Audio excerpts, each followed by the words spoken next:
Negara dengan iklim tropis seperti Indonesia ini sangat cocok untuk budidaya jamur tiram. Cara budidaya jamur tiram cukup mudah dan modalnya pun tidak begitu banyak. Bagian yang paling sulit saat ini untuk budidaya jamur tiram adalah membuat baglok, yakni media tanam yang sudah berisi bibit jamur. Namun nggak perlu khawatir jika Anda baru pertama kali terjun di dunia jamur tiram, sementara untuk urusan baglok yang sudah siap tumbuh, bisa pergi ke orang lain terlebih dulu. Lambat waktu jika usaha budidaya jamur tiram sudah mulai berkembang. Cobalah untuk membuat baglok sendiri. Nah, langsung saja inilah beberapa persiapan dan cara budidaya jamur tiram versi Jamur Ganteng Official. Yang pertama, menyiapkan kumbung. Kumbung ialah semacam rumah untuk jamur, yakni tempat untuk manaruk dan merawat baglok hingga tumbuh jamur siap panen. Di dalam kumbung tersebut terdapat rak yang bertingkat, biasanya terbuat dari kayu atau bambu, dindingnya bisa menggunakan papan atau paranet. Dan pada bagian atap menggunakan genteng, jangan menggunakan seng atau asbes yang mudah mendatangkan panas.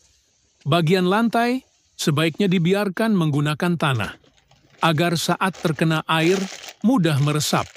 Sedangkan untuk ukuran rak, bisa Anda sesuai sendiri tergantung ukuran kumbung dan baglok yang akan dibudidaya. Namun idealnya ketinggian ruang sebaiknya tidak kurang dari 40 cm. Rak bisa dibuat 2 hingga 3 tingkat lebar. Rak 40 cm dan panjang setiap ruas rak 1 meter. Setiap ruas rak bisa memuat 70 hingga 80 baglok. Kemudian menyiapkan baglok. Perlu kalian tahu, kualitas baglok yang bagus sangat mempengaruhi pertumbuhan dari jamur itu sendiri.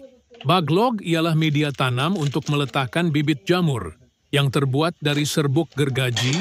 Serbuk kayu tersebut dimasukkan ke dalam plastik berbentuk silinder dan pada ujung plastik diberi lubang, di mana lubang tersebut nantinya jamur tiram akan tumbuh keluar. Saat ini baglok jamur tiram YJ berbobot 1 kg dijual, kisaran harga 3.000. Cara merawat baglok. Pertama, silahkan letakkan baglok pada rak yang sudah berada di kumbung. Anda bisa menyusunnya secara vertikal atau horizontal. Jika menyusun secara horizontal, berarti lubang baglok berhadapan ke samping. Sedangkan jika secara vertikal, maka lubang baglok menghadap ke atas. Namun biasanya, untuk para pemula lebih milih untuk menyusun baglok secara horizontal. Hal ini dilakukan agar tidak ada air yang masuk secara berlebihan saat nyiram baglok dan proses panen pun bisa lebih mudah. Kapan penyiraman dilakukan? Penyiraman penyemprotan dilakukan setelah panen pertama jamur tiram. Baru dilakukan. Penyiraman biasanya dilakukan sebanyak 3 kali dalam sehari. Lakukan penyiraman dengan sprayer atau sistem kabut frekuensi. Penyiraman 2-3 kali dalam sehari tergantung suhu dan kelembaban kumbung. Proses panen. Inilah proses YG terakhir, yakni panen budidaya jamur tiram. Bila baglok yang digunakan permukaannya telah tertutup sempurna dengan miselium, biasanya dalam waktu 1 hingga 2 minggu sejak pembukaan tutup baglok. Baglok yang memiliki bobot sekitar 1 kg akan menghasilkan jamur sebanyak 0,7 kg. Jamur akan tumbuh dan sudah bisa dipanen jika dirawat dengan baik dan benar. Baglok jamur bisa dipanen hingga 4-5 kali panen. Setelah itu, baglok dibuang atau bisa digunakan bahan ompos.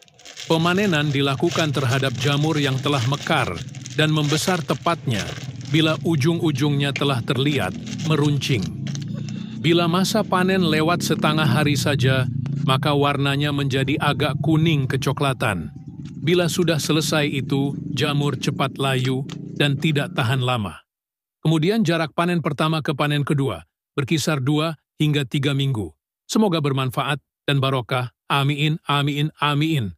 Monggo YJ minat mau usaha jamur tiram, bisa diorder baglok jamur tiramnya via 108 5259 352057 atau via Shopee Yayan Mushroom, gratis, konsultasi seputar dunia perjamuran, tidak usah khawatir, takut gagal siap dibimbing sampai berhasil.